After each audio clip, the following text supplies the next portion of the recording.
Hi friends, అందరికీ నమస్కారం అండి. ఇప్పుడే అందిన వార్త రాష్ట్ర ప్రభుత్వ ఉద్యోగులకు సంబంధించి నేడు తాజా సమాచారం. వీడియోలో వచ్చేసి 2 నుంచి 3 అప్డేట్స్ అయితే ఉన్నాయి. తేదీ చూసుకున్నట్లయితే జూలై 7వ తారీఖు అండి. సో వీడియోని చివరి వరకు చూడండి, అర్థమవుతుంది. మొదటిసారిగా ఛానల్ వస్తే తప్పకుండా సబ్స్క్రైబ్ చేసుకోండి. చూస్తున్నారు కానీ లైక్ చేయడం మర్చిపోతున్నారు అనమాట. సో వెంటనే లైక్ చేయండి, వివరాలకైతే వెళ్ళిపోదామండి. సో మొట్టమొదటి అప్డేట్ అయితే రావడం జరిగిందండి.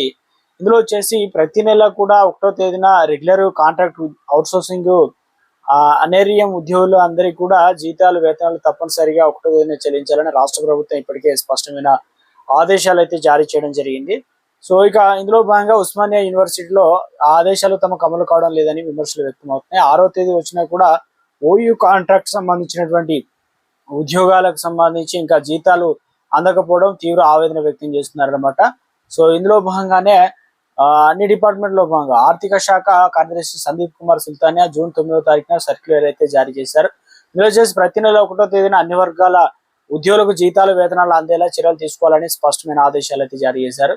అయితే జీతాల చెల్లింపులో జాప్యం జరిగితే సంబంధిత శాఖాధిపతులకు డ్రాయింగ్ అండ్ డిస్టర్బింగ్ అధికారులపై బాధ్యత నిర్ధారించి క్రమశిక్షణ చర్యలు తీసుకోవాలని కూడా ప్రభుత్వం ఇటీవల కాలంలో హెచ్చరికలు అయితే జారీ చేయడం జరిగింది అనమాట.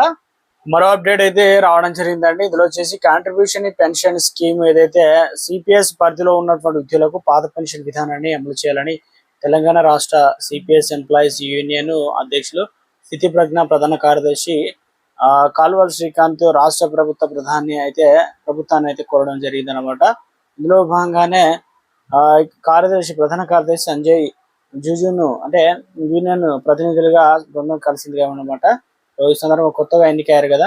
సో ఇక ముఖ్యంగా సందర్భంగా అధ్యక్షులు స్థితి ప్రజ్ఞ మాట్లాడుతూ 2004లో సెప్టెంబర్ 1 నుంచి అమలులోకి వచ్చిన సిపిఎస్ విధానం ఉద్యోగుల పదవి విరమణ అనంతరం సామాజిక భద్రత పూర్తిగా దెబ్బతీసిందన్నారు. ఇప్పటికే పదవి విరమణ చేసినటువంటి 2000 మంది సిపిఎస్ ఉద్యోగులు అత్యల్ప పెన్షన్ తీవ్ర ఆర్థిక ఇబ్బందులు ఎదుర్కొంటున్నారని, వెంటనే పాత పెన్షన్ విధానాన్ని కూడా అమలు చేయాలని చెప్పేసి పదవి విరమణ తర్వాత సిపిఎస్ ఉద్యోగులకు వచ్చేటువంటి పెన్షన్ అత్యంత పరిమితమని, ఇందులో నుంచే ఈహెచ్ఎస్ చందాను చెల్లించిన కష్టమని, ఉద్యోగి చివరి బేసిక్ పే నుంచి కాకుండా ఉచిత ఈఎస్ పథకాన్ని అయితే వెంటనే అమలు చేయాలని చెప్పేసి కోరడం అయితే జరిగింది అనమాట.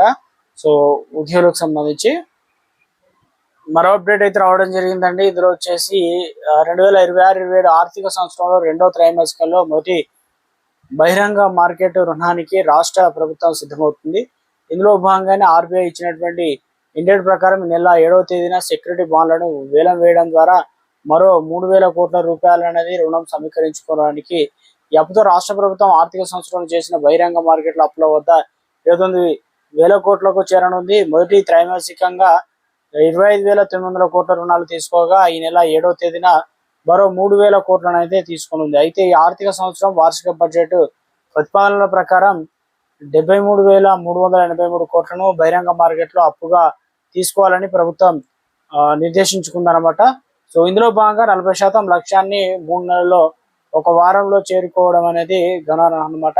సో ఇవన్నీ రావాల్సినటువంటి ఉద్యోగులకు పెండింగ్ బకాయిలు, సో ప్రతి నెలలో ఇవ్వాల్సినటువంటి జీతాలు, ఇవన్నిటికైతే వీటిని వాడుకోవడానికి ఛాన్సెస్ అయితే ఉన్నట్టు చెప్తున్నారు. సో మొత్తానికి మరో అప్డేట్ అయితే ఇచ్చారు. డిగ్రీ లెక్చరర్ బదిలీలో దుమారం. ఇంకా ముఖ్యంగా చూసుకున్నట్లయితే రాష్ట్రంలో ప్రభుత్వ డిగ్రీ కళాశాలలో లెక్చరర్ బదిలీ తీవ్ర దుమారం రేకెత్తింది. 2 రోజుల బదిలీలు సక్రమంగా చేపట్టలేక ప్రభుత్వం నిర్లక్ష్యం వహిస్తుండటంతో లెక్చరర్లు తీవ్ర ఆగ్రహం వ్యక్తం చేసినట్టు ఒక ఆర్టికల్ అయితే మనకి ఇవ్వడం అయితే జరిగిందనమాట. సో ఇక మరో అప్డేట్ ఇచ్చారు. నాలా కన్వర్షన్ దరఖాస్తుల ప్రాసెస్ చేసినటువంటి అనుమతులను మంజూరు చేయడానికి 70,000 రూపాయలు లంచం తీసుకుంటూ ఒక తహసీల్దార్ ఏసీపీ అధికారులు పట్టుకున్నారు. సిద్దిపేట జిల్లా చేర్యాల మండలం నాగపూర్ గ్రామానికి చెందిన 30 గుంటల భూమికి సంబంధించి నాలా కన్వర్షన్ నిమిత్తం 11 దరఖాస్తులు ప్రాసెస్ చేసి అనుమతులు మంజూరు చేయడానికి తహసీల్దార్ దిలీప్ నాయక్ 70,000 లంచం డిమాండ్ చేశారు. 11 దరఖాస్తులు ఇప్పటికే 8 దరఖాస్తులు ప్రాసెస్ చేయగా మిగిలిన ప్రక్రియ పూర్తి చేయడానికి 70,000 లంచం కోరగా, దీంతో బాధితుడు ఏసీపీ అధికారులను ఆశ్రయించాడు. మెదక్ ఏసీపీ డిఎస్పీ సుదర్శన్ సూచన మేరకు తహసీల్దార్ కార్యాలయంలో దిలీప్ నాయక్ 70,000 నగదును బాధితులకు అందజేశాడు. ఇక ఆయన లంచం తీసుకుంటుండగా అక్కడే మాటు వేసిన ఏసీపీ అధికారులు సిబ్బంది పట్టుకున్నారు. ఇక అనంతరం ఆయన వద్ద నుంచి లంచం నగదును స్వాధీనం చేసుకున్నారు అనమాట. విచారణ చేపట్టిన అనంతరం దిలీప్ నాయక్ ను అరెస్ట్ చేసి నాంపల్లి ఏసీపీ కోర్టులో హాజరుపరిచారనమాట.